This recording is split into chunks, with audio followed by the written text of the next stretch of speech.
Hi friends, എല്ലാവർക്കും നമസ്കാരം.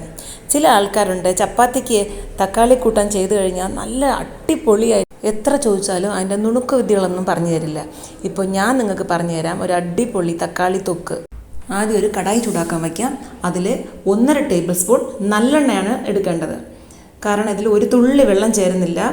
കുറഞ്ഞത് 3 to 4 days എങ്കിലും ഫ്രിഡ്ജിൽ വയ്ക്കാതെ നമുക്ക് സൂക്ഷിക്കാം. അത് കേടുവരാതെ നോക്കാം. അതിനായിട്ട് നല്ലെണ്ണ ഉപയോഗിക്കുക. ഇപ്പോൾ എണ്ണ ചൂടായിട്ട് വരുമ്പോൾ അതിലൊരു ചെറിയ കഷ്ണം പട്ട,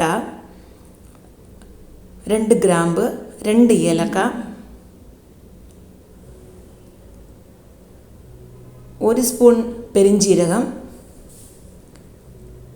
1 സ്പൂൺ കടുക്, കുറച്ച് കറിവേപ്പില,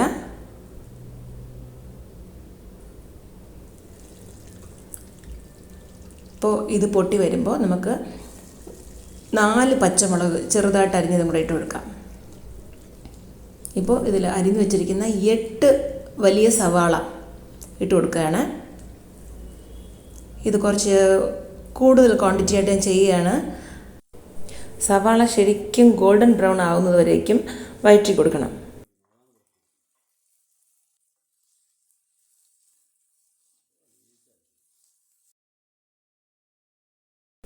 ഉള്ളി നന്നായിട്ട് ഗോൾഡൻ ബ്രൗൺ ആയിട്ടുണ്ട്.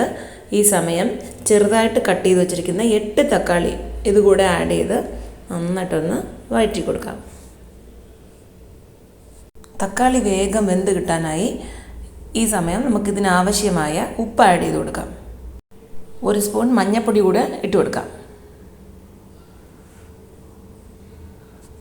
ഇത് വെരി ഈസി ആൻഡ് ടേസ്റ്റി റെസിപ്പിയാണ്.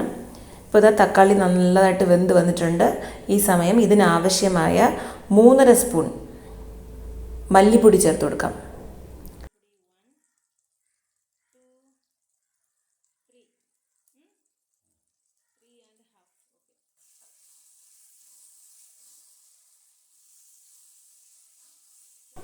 നന്നായിട്ട് വഴറ്റി എണ്ണ അങ്ങനെ തെളിഞ്ഞു വരുന്ന സ്റ്റേജിൽ 1.5 സ്പൂൺ ഗരം മസാല കൂടെ ഇട്ട് കൊടുത്ത് ഇളക്കി മാറ്റാം.